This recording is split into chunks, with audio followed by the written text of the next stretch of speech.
Hi friends, welcome to my channel. இந்த மாதிரி சுவாரஸ்யமான கதைகளை கேட்க நீங்கள் இப்போ தான் நம்ம சேனலுக்கு முதல் முறையாக வரீங்கன்னா மறக்காமல் நம்ம சேனலை சப்ஸ்கிரைப் பண்ணிக்கோங்க. பக்கத்தில் இருக்க பெல் ஐக்கானை கிளிக் பண்ணிக்கோங்க. இவங்க பேர் சந்தியா. இவங்களுக்கு ஒரு தங்கச்சி இருக்காங்க. அவங்க பேர் மாலா. அப்பா அம்மான்னு வீட்டில் ஃபேமிலியோட ரொம்பவே சந்தோஷமாக இருக்கிறாங்க. நம்ம சந்தியா படித்து முடிச்சுட்டு இப்போதைக்கு வீட்டில் தான் இருக்கிறாங்க. வேலைக்கு எதுக்கும் ட்ரை பண்ணிக்கிட்டு இருக்கிறாங்க. ஆனால் இன்னும் ஒன்றும் செட் ஆகலைன்னு சொல்லிட்டு இப்போதைக்கு வீட்டில் இருக்கிறாங்க. ஆனால் இவங்க அம்மா அப்பா எப்படியாச்சும் ஒரு நல்ல வரன் கிடச்சிதுன்னா நம்ம சந்தியாவை கல்யாணம் பண்ணி கொடுத்துடணும். ஏன்னா மாலாவும் இப்போ காலேஜ் தேர்ட் இயர் படிச்சுக்கிட்டு இருக்கிறா. இவளை இந்த வருஷம் கட்டி கொடுத்தாதான் நம்ம அடுத்த வருஷத்துக்கு 2வது பொண்ணையும் கல்யாணம் பண்ணி தர முடியும் அப்படின்னு அவங்க நினச்சிக்கிட்டு இருக்கிறாங்க.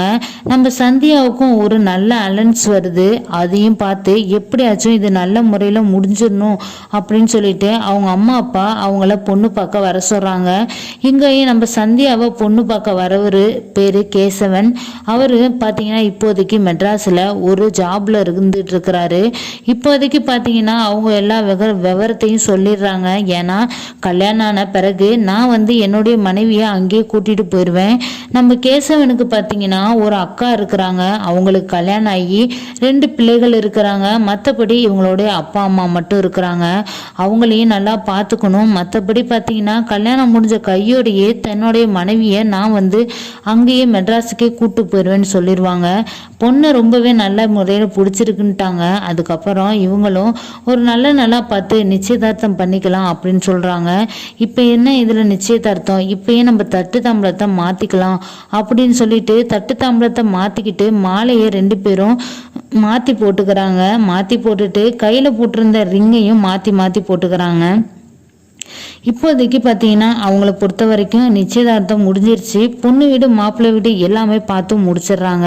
நம்ம மாலாவை பொறுத்த வரைக்கும் நம்ம கேசவனை பார்த்து ரொம்பவே பிடிச்சிருக்கு. ஏன்னா இவங்க தான் பார்த்தீங்கன்னா டீ கொடுக்க வருவாங்க நம்ம கேசவனுக்கு. இதனால் கேசவன் தப்பாக நினச்சிட்டாரு மாலா தான் பொண்ணுன்னு. அப்புறம் தான் பார்த்தீங்கன்னா நம்ம மாலா எப்பொழுதுமே துருன்னு இருப்பாங்க. அப்போ தான் அவங்க சொல்கிறாங்க, நான் உங்களை ப்ராங்க் பண்ணேன். ஏன்னா என்னுடைய அக்கா தான் உங்களை கல்யாணம் பண்ணிக்க போறா அப்படின்னு சொல்லிட்டு நம்ம சந்தியாவை கொண்டு நிப்பாட்டுவாங்க. ஒரு நிமிஷத்துல அவரை ஆடி போயிட்டாரு. ஏமா இப்படி பண்ற அப்படிங்கிற மாரி அப்படி இப்படின்னு நம்ம சந்தியாவையும் அவருக்கு ரொம்பவே பிடிச்சிட்டு 2 பேரும் கொஞ்ச நேரம் போய் பேசிக்கிறாங்க. பேசின பிறகு இவங்களுடைய கேரக்டர்ஸ்க்கு எல்லாமே கொஞ்சம் கொஞ்சமாக ஒத்து வர ஆரம்பிக்குது. ஏன்னா இன்னமும் டீட்டெயிலாக அவங்களுடைய கேரக்டர்லாம் தெரிஞ்சுக்கணும்ல அப்படின்ட்டு நம்ம சந்தியாவும் பார்த்தீங்கன்னா அவங்கள்ட்டேருந்து ஃபோன் நம்பர் எல்லாமே வாங்கிக்கிட்டாங்க. ஒரு 2 மாதம் தூக்கி வைக்கிறாங்க கல்யாணத்துக்கும். ஏன்னா இப்போதைக்கு பார்த்தீங்கன்னா எல்லா சைடும் எங்களுக்குன்னு கொஞ்சம் ஃபேமிலிகள் அதிகம். அது மட்டும் இல்லாமல் மற்ற வேலைகள்லாம் இருக்குது, அதெல்லாம் பார்த்து முடிக்கணும். வீடுலாம் பார்த்தீங்கன்னா கொஞ்சம் பெயிண்ட் அடிக்கிற வேலைகளும் இருக்குது. அதனால தான் 2 மாதம் தூக்கி தள்ளி வைக்கிறோம் அப்படின்னு சொல்லிட்டு மாப்பிள்ளை வீட்டு சார்பா சொல்லிடுவாங்க. அதுக்கப்புறம் அவங்களும் மாப்பிள்ளை வீட்லேயும் அவதியா எல்லா வேலைகளும் பார்க்க ஆரம்பிக்கிறாங்க. நம்ம சந்தியாவும் கேசவனும் சேர்ந்து அவங்களுடைய வாழ்க்கைக்கு வேண்டிய புரிதல்களை மொபைல் மூலியமாகவே பேசிக்கிட்டு இருக்கிறாங்க. இதனால் அவங்க 2 பேர்த்துக்கும் நல்லவே க்ளோஸான கேரக்டர்ஸ், மற்றபடி அவங்களுடைய மாறுதலான பேச்சு வார்த்தைகள் எல்லாமே அவங்களுக்கு பிடிக்க ஆரம்பிச்சிருச்சு. ஒரு கட்டத்தில் நாள் போனதே தெரியல. பார்த்தீங்கன்னா 2 மாதத்தில் கல்யாண நாளும் வந்துடுச்சு. கல்யாணம் வந்த கையோட கல்யாணமும் அப்படி இப்படின்னு நல்லாவே கிராண்டாக தடபுடலாம் முடிஞ்சிருச்சுங்க. அதுக்கப்புறம் நம்ம சந்தியா அவங்க மாமியார் வீட்டில் போய் அன்னைக்கு உண்டான சடங்குகள் எல்லாமே நடந்து முடிக்கிறாங்க. அன்னைக்கு பார்த்தீங்கன்னா நம்ம சந்தியாவும் கேசவனும் அவங்களுடைய இல்லற வாழ்க்கையில நல்ல முறையில சந்தோஷமா கொண்டாடி முடிச்சிடுறாங்க. அடுத்த நாள் பார்த்தீங்கன்னா ஒரு 2-3 நாள் மட்டும்தான் இங்க இருந்தாங்க. ஏன்னா மறுவீட்டு அழைப்புங்கிறதுக்கோசரம் உடனே பார்த்தீங்கன்னா நம்ம கேசவனுக்கு வேலைக்கு போய் ஆகணும். அது மட்டும் இல்லாம எல்லா விருந்துகளையும் டக்குன்னு 3 நாள்ல முடிச்சிடுங்க, நாங்க மெட்ராஸுக்கு கிளம்பிடுவோன்ட்டாங்க. சந்தியாவை பொறுத்த வரைக்கும் இது வரைக்கும் இவ்வளவு நாளா அப்பா அம்மாவோட பிரியாம இருந்தோம். நம்ம தங்கச்சி அப்பா அம்மா எல்லாத்தையும் பிரிஞ்சு போக போகிறோமே அப்படின்னு அவங்களுக்கு மனசில் கொஞ்சம் வருத்தம் இருந்துக்கிட்டே இருக்குது. நம்ம கேசவனுக்கும் தெரியுது அவங்களுடைய புரிதல். ஏன்னா உங்களுக்கு பார்க்கணும்னு நினச்சிட்டிங்கன்னா உடனே கிளம்பி வந்துடுங்க, கொஞ்சம் கூட தயங்காதீங்க அப்படின்னு சொல்லிட்டு இவங்களும் வழி அனுப்பி வைப்பாங்க பொண்ணு மாப்பிள்ளைய. இவங்க பார்த்தீங்கன்னா மெட்ராஸில் ஏற்கனவே நம்ம கேசவன் வந்து பேசிக்கிட்டு இருந்தப்பயே ஒரு நல்ல வீடாக வாடகைக்கு எடுத்து வச்சிருப்பாரு. இப்போதைக்கு தன்னுடைய மனைவியை அங்கேயும் கூட்டிகிட்டு போயிடுறாரு. அடிக்கடி லீவு, ஒரு சண்டேனா லீவு கிடைக்கும். அப்போல்லாம் பார்த்தீங்கன்னா தன்னுடைய மனைவியோட படம் பார்க்க அங்கிட்டு இங்கிட்டுன்னு சுற்றுற, மற்றபடி பார்த்தீங்கன்னா அவங்களுக்கு தேவையான ட்ரெஸ் ஐட்டம் எல்லாமே வாங்கி கொடுத்து ரொம்பவே சந்தோஷமாக வச்சுருக்குறாங்க. ஏன்னா லவ் மேரேஜில் கூட லவ் மேரேஜ் மாரி அப்படி பார்த்தீங்கன்னா தாங்கன்னு தாங்கிட்டு இருக்கிறாரு நம்ம கேசவன். வேலைக்கு போயிட்டு வந்து தன்னுடைய மனைவி சமைக்கலன்னா கூட சமைச்சு ஊட்டுற அளவுக்கு அவ்வளோ கூடி பாசம் வச்சுருக்கிறாரு. இதனால் பார்த்தீங்கன்னா நம்ம மாலாவுக்கு அவங்க மேலே ஒரு வகையான ஈர்ப்பு வர ஆரம்பிக்குது. மாலாவை பொறுத்த வரைக்கும் எப்படியும் நம்ம கேசவன் மாமா ரொம்பவே பிடிச்சிருக்கு. ஆனால் இதை எப்படி அவர்கிட்ட சொல்றதுன்னு தெரியல. ஏன்னா தன்னுடைய அக்காவை வேற மேரேஜ் பண்ணிட்டாரு. ஒருவேளை என்ன அக்கா வந்து பிடிக்கலன்னு சொல்லியிருந்தா நானே அவரை கல்யாணம் பண்ணியிருப்பேன் அப்படின்னு சொல்லிட்டு நம்ம மாலா வந்து மனசுக்குள்ள நினைக்கிறாங்க. மாலாவும் அப்படி இப்படின்னு காலேஜ் படிப்பை படிச்சு முடிச்சுட்டு கேம்பஸ் இன்டர்வியூல அட்டன் பண்ணி முடிச்சு அதுலயும் செலக்ட் ஆயிடுறாங்க. இப்போதைக்கு மெட்ராஸில் ஜாப் இருக்கு, அதை போய் அடுத்த வாரத்துல நீ ஜாயின் பண்ணி ஆகணும் அப்படின்னு சொல்லி ஒரு லெட்டரும் வீட்டுக்கு வந்துடுச்சு. அதுக்கப்புறம் பார்த்தீங்கன்னா நம்ம மாலா வந்து எப்படியாச்சும் நான் வந்து மெட்ராஸுக்கு போய் ஆகணும்ப்பா, எனக்கு வேலை கிடச்சிருச்சுன்னு ரொம்ப சந்தோஷத்தில் இருக்கிறாங்க. ஆனால் அவர் வந்து இப்போதைக்கு நீ மெட்ராஸில் எப்படிமா போய் தனியாக இருப்ப, இப்போ வேண்டாம் பரவாயில்ல நீ வீட்டிலே இருந்துக்கோவே, என் வேலைக்கே போய் தான் ஆகணுமா அப்படின்பாரு. இருந்தாலும் இல்லைப்பா நான் படித்த படிப்புக்கு கொஞ்ச நாளாச்சும் நான் சம்பாரித்து என் கையில் சேலரிகளை பார்க்க வேண்டாமா அப்படின்னு நம்ம மாலாவும் சொல்லிடுவாங்க.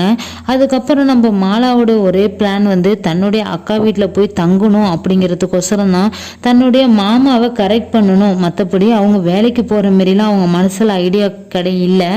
ஏன்னா பார்த்தீங்கன்னா அப்படி இப்படின்னு தன்னுடைய அப்பாவே கூட்டிகிட்டு வந்து தன்னுடைய அக்கா வீட்டில் தங்க வைக்கிறாங்க.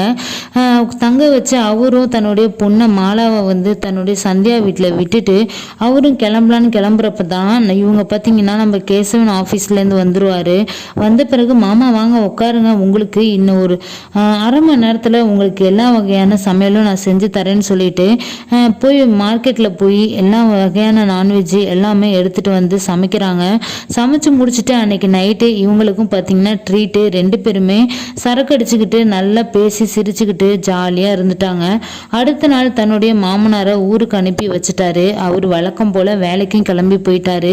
ஆனால் நம்ம மாலா வந்திருக்கிறத கொஞ்சம் கூட திரும்பி பார்க்கல. ஆனால் மாலாவுக்கு இது கொஞ்சம் வருத்தமாக இருக்குது. ஏன்னா நம்ம வந்து அவர் மேலே அவ்வளோ அளவுக்கு அதிகமான பாசம் வச்சுருக்கோம். அவருக்கும் நம்ம மேலே பாசம் இருக்கணும் கொஞ்சம் நம்பிக்கை இருக்குது. ஆனால் அவர் பண்ணுறதெல்லாம் பார்த்தா ஏதோ பார்த்தும் பார்க்காத மாரி பண்ணிக்கிட்டு இருக்காரு அப்படின்னு சொல்லிட்டு நம்ம மாலாவுக்கு கொஞ்சம் டவுட் வர ஆரம்பிக்குது. ஒரு கட்டத்தில் மாலா வந்து பார்த்தீங்கன்னா நம்ம மாமாட்ட எப்படியாச்சும் இந்த விஷயத்த சொல்லிடணும். ஏன்னா இவ்வளோ நாளாக ஒன்றா இருந்தாங்க, இப்போதைக்கு அக்காவும் வேற ஒரு 2 மாதம் ப்ரெக்னெண்ட்டாக இருக்கிறா. அப்படி இருக்கிறப்ப இவங்களோட இல்லற வாழ்க்கையில் கொஞ்சம் டிஸ்டர்பன்ஸாக இருக்கும். அப்படி இருக்கிறப்ப அந்த இடத்த நம்ம நிரப்பணும் அப்படின்னு சொல்லிட்டு நம்ம மாலா நினைக்கிறாங்க. ஒரு கட்டத்தில் இவரும் ஆஃபீஸ் முடிஞ்சு அன்னைக்கு நைட்டு வந்துடுறாரு.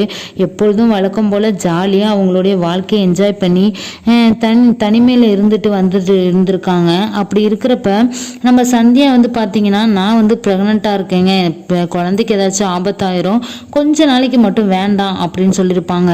அப்படி இருக்கிறப்ப இவருக்கு என்னம்மா இப்படி பண்ணுறீங்க, ஏற்கனவே பார்த்தீங்கன்னா இவ்வளோ நாள் தள்ளி போயிடுச்சின்னு அப்படின்னு சொன்னேன், அதனாலேயே கொஞ்சம் தள்ளி இருந்தேன், இப்போதைக்கு மறுபடியும் இப்படி சொல்கிறீங்க, என்ன நான் எவ்வளோ நாள் தான் வெயிட் பண்ணுறது அப்படின்னு சொல்லி அவர் கொஞ்சம் வருத்தமாக சொல்லுவார். இருந்தாலும் நம்ம சந்தியா அப்படின்னா போய் என்னுடைய தங்கச்சி வேணால் கல்யாணம் பண்ணிக்கோங்க அப்படின்னு அவங்க ஒரு விளையாட்டுத்தனமாக தான் சொல்லுவாங்க. சொன்ன பிறகு நம்ம மாலாவுக்கு இது வந்து வெளியே நின்று ஒட்டு கேட்டுருவாங்க. நம்ம அக்காவுக்கும் நம்மளை கட்டி வைக்கணும்னு விருப்பம் இருக்குமோ என்னமோ, அதை வந்து அவங்க விளையாட்டுத்தனமாக சொன்னதை நம்ம மாலா வந்து சீரியஸாக எடுத்துக்கிட்டாங்க.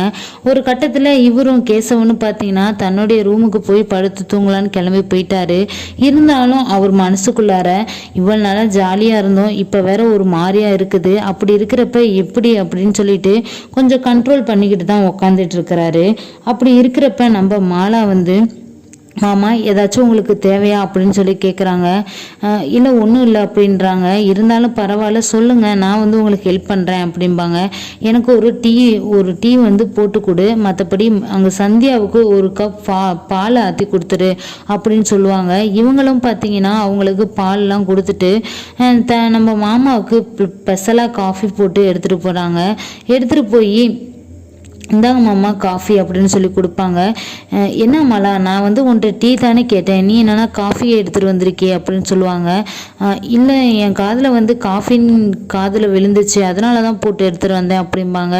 சரி விடு பரவாயில்ல, ஏதோ அட்ஜஸ்ட் பண்ணி குடிச்சுக்கிறேன் அப்படின்னு சொல்லுவார். அதுக்கப்புறம் அவரும் குடிச்சிட்டு அப்போ தான் சரி ஓகே குட் நைட், நானும் தூங்குறேன் அப்படின்னு சொல்லிட்டு படுக்க போவார். மாமா உங்களுக்கு ஒரு மாதிரியா இருக்கு நீங்களே, நான் வேணா உங்களுக்கு கை கால் பிடிச்சு விட்டுட்டா அப்படின்னு சொல்லி நம்ம மாலா கேட்பாங்க. இவர் வந்து இல்லை பரவாயில்ல மாலா, இதில் என்ன இருக்குது, நீ எதுக்கு என்னோட கை காலெல்லாம் பிடிச்சு விடணும், இல்லை பரவாயில்ல எனக்கு எதுவும் பிரச்சனை இல்லை, நீ போய் தூங்கு அப்படின்னு சொல்லிடுவாரு. ஆனால் நம்ம மாலா வந்து அந்த ரூமை விட்டு வெளியே வரவே மனசுக்கு இல்லை. ஏன்னா அவரோட இன்னைக்கு நைட்டில் எப்படியாச்சும் ஒன்றா இருந்துடணும் அப்படின்னு அவங்க நினச்சிக்கிட்டு இருக்கிறாங்க. எப்படியாச்சும் நம்ம மாமாவை இம்ப்ரெஸ் பண்ணி ஆகணும் அப்படின்னு என்னென்னமோ பேசி அவங்க பேச ஆரம்பிக்கிறாங்க. பக்கத்தில் போய் உட்காடுறாங்க. ஒரு கட்டத்தில் நம்ம கேசவனுக்கு என்ன பண்ணுறதுன்னு தெரியல. ஏன்னா இவங்க பண்ணுறது எல்லாமே வந்ததுலேருந்து வித்தியாசமாகவே இருக்குது. ஏன்னா இவங்க வந்து ஒரு அக்காவோட வீட்டுக்காரு அப்படி இருக்கிறப்ப நம்ம தப்பாக நடந்துக்கிறோமே அப்படின்ட்டு நம்ம மாலாவுக்கு கொஞ்சம் கூட இது மனசில் ஒரு தயக்கம் இல்லாமல் அவங்க பண்ணிக்கிட்டு இருக்கிறாங்க. இதனால் நம்ம கேசவனுக்கு கொஞ்சம் உறுத்தலாக இருக்குது. ஏன்னா நம்ம இப்படி இருக்கிறோம், அது மட்டும் இல்லாமல் தன்னுடைய மனைவி வேற பிரெக்னெண்ட்டாக இருக்கிறா. இருந்தாலும் அவளோட நம்ம வந்து ஒரு அப்பாவாக போகிறப்ப இந்த ஆசைகளெல்லாம் கொஞ்சம் நாளைக்கு கட்டுப்படுத்தி வைக்கிறது நம்மளுடைய மனசாட்சிக்கு ஏற்றது தானே அப்படின்னு சொல்லிட்டு கேசவன் வந்து ரொம்பவே நார்மலாக தான் இருக்கிறாரு. அப்படி இருக்கிறப்ப நம்ம மாலா வந்து அவங்கள்ட்ட அளவுக்கு அதிகமாக பேசி அவர் மேலே கையை போடுறது, மற்றபடி பார்த்தீங்கன்னா அவங்கள்ட்ட நெருங்கி பேச வர்றதுனால அவர் எல்லாத்தையும் விஷயத்தையும் புரிஞ்சுக்கிட்டாரு. ஒரு கட்டத்தில் நம்ம மாலா வந்து டைரெக்டாக மாமா நான் வந்து உங்களோட வாழ்க்கை ஃபுல்லாக வாழணும்னு ஆசைப்பட்றேன், உங்களை எனக்கு ரொம்ப பிடிச்சிருக்கு, இன்றைக்கி நைட்டு உங்களோடையே நான் தங்கிடுறேனே அப்படின்னு சொல்லுவாங்க. அப்போ தான் பார்த்தீங்கன்னா என்னுடைய அக்கா கூட அப்படி தானே சொன்னான், நான் என்னுடைய தங்கச்சி வேணால் நீங்கள் கல்யாணம் பண்ணிக்கோங்கன்னு அப்படின்னு சொன்னதுக்கு தான் அவங்க கேசவன் வந்து விளையாட்டாக சொன்ன விஷயத்தை எல்லாம் நீ சீரியஸாக எடுத்துக்கிட்டு இப்படி பண்ணுவேன்னு கொஞ்சம் கூட எதிர்பார்க்கல. அவன் எதிர்பாராத விதமாக என்னை எப்பொழுதுமே வம்புழுப்பா, அப்படி இருக்கிறப்ப தான் அந்த விஷயத்த கூட அந்த சொன்னான். ஆனால் இதை நீ இப்படி சீரியஸாக எடுத்துக்கிட்டியே, ரொம்ப சாரிம்மா அப்படின்னு சொல்லிடுவாரு. இதனால நம்ம மாலாவுக்கு மனசு அப்படியே ரொம்ப வெறுத்து போயிடுது. அதுக்கப்புறம் இப்போதைக்கு உன்னுடைய ஆசைகளை நீ கட்டுப்படுத்திக்கோ, ஏன்னா இந்த வயசுல வர ஆசைகள் தான் இதெல்லாம், அதுக்கு வந்து தன்னுடைய அக்கா வீட்டுக்காரர்கிட்டயே இந்த விஷயத்தெல்லாம் நீ கேட்பியா அப்படின்னு சொல்லிட்டு கேட்பாரு கேசவன். இதனால நம்ம மாலாவுக்கு ஒரே தயக்கமாயிடுச்சு. ஏன்னா நம்ம நினச்சது வேற இங்கே நடக்கிறது வேறையே அப்படின்னு சொல்லிட்டு, இருந்தாலும் பரவாயில்லம்மா உன்னுடைய நிலைமை எனக்கு புரியுது, நான் வந்து உங்கள் அப்பா அம்மாட்ட பேசுகிறேன், பேசி எப்படியும் உனக்கு ஒரு நல்ல அலைன்ஸ் பார்த்து கல்யாணம் பண்ணி வைக்கிறேன், நீ எப்பொழுதுமே படிப்பில் இன்ட்ரெஸ்டாக இருப்ப, அது மட்டும் இல்லாமல் இப்போ ஜாபுக்கு போகணும்னு ஒரு முடிவோடு வந்த, ஆனால் இப்போ ஏன் இப்படி மனசு மாதிரி உன்னுடைய நிலைமையை திசை திருப்புறியே அப்படின்னு சொல்கிறாங்க. இப்போ நீ பண்ணுற தப்புக்கு நாளைக்கு பெரிய தண்டனை கிடைக்கும். ஆனா ஒரு நிமிஷம் நீனு தவறான முடிவு எடுத்துட்டீன்னா அந்த தவறுலேருந்து மீண்டும் வர முடியாது, நீ நல்லாவே யோசிச்சு முடிவு எடுத்துக்கோ அப்படின்னு சொல்லுவாரு. அதுக்கப்புறம் நம்ம மாலாவும் ஒரு செகண்ட் யோசிச்சு பார்த்துட்டு, ஐயோ நம்ம அக்காவுடைய வாழ்க்கை நம்மளுக்கு என்னென்னமோ தோணிடுச்சு, அப்படி தோணுப்ப நல்ல வேலைக்கு கடவுள் மாரி நம்ம மாமா வந்து நம்மளுக்கு புரிய வச்சுட்டாரு. இருந்தாலும் பரவாயில்ல, நம்ம அக்காவுக்கு நம்ம எப்படியாச்சும் இந்த விஷயத்த சொல்லி மன்னிப்பு கேட்டுடணும் அப்படின்னு நினைக்கிறாங்க. இந்த விஷயத்தெல்லாம் நீ அவள்கிட்ட போய் சொன்னினா அவள் ரொம்பவே மனசு கஷ்டப்பட ஆரம்பிச்சிருவா. ஏன்னா நமக்கு எதிரி தன்னுடைய தங்கச்சி தானாட்டுக்கே அப்படின்னு சொல்லிட்டு, வேண்டாம் நீ எதையும் வெளியே சொல்லாத, நானும் எதையும் வெளியே சொல்ல மாட்டேன், நான் வந்து உனக்கு உங்கள் வீட்டில் நல்ல மாப்பிள்ளைய பார்க்க சொல்கிறேன் அப்படின்னு சொல்லுவாங்க. இருந்தாலும் அவங்க மாலா வந்து ஒரே தயக்கத்திலே தான் வெளியே கிளம்பி போகிறாங்க. எப்போ தான் இவங்க வந்து மாலா நீ ஏதாச்சும் தப்பாக எடுத்துக்காத, நான் சொன்னதுனால. இருந்தாலும் நீ எடுக்கிற முடிவுகள் எல்லாமே இப்போ அவசரத்தில் எடுக்கிற முடிவுகள் எல்லாமே தப்புல தான் போய் முடியும். இருந்தாலும் கொஞ்சம் உன்னுடைய கட்டுக்கோப்போட ஒழுக்கத்தோட இருக்க கொஞ்சம் ட்ரை பண்ணு. ஏன்னா அவசரமாக எந்த விஷயத்தையும் நீ பண்ணக்கூடாது. உனக்குன்னு ஒரு நேரம் வரும், அப்போ உனக்கு அந்த விஷயம் நல்லாவே பெட்டராக கிடைக்கும். அப்போ அது கூட உனக்கு அந்த விஷயம் கூட உனக்கு கால் தூசு மாரி தான் தெரியும் அப்படின்னு சொல்லிடுவாரு. அதுக்கப்புறம் நம்ம மாலாவும் யோசிக்க ஆரம்பிக்கிறாங்க. நல்ல வேலைக்கு என்னை ஒரு இக்கட்டான நிலைமையிலேருந்து என்னை காப்பாற்றி விட்டுட்டீங்க, இல்லாட்டி நான் ஒரு தவறான வழியில் போய் விழுந்திருப்பேன் அப்படின்னு சொல்லிட்டு நான் ரொம்ப தேங்க்யூ மாமா அப்படின்னு சொல்லிட்டு ரூமை விட்டு வெளியே வந்துடுவாங்க. இந்த கதை பிடிச்சிருந்துச்சு அப்படின்னா லைக் அண்ட் ஷேர் பண்ணுங்கள். கீழே இருக்க கமெண்ட் பாக்ஸில் கமெண்ட் பண்ணுங்கள். Thanks for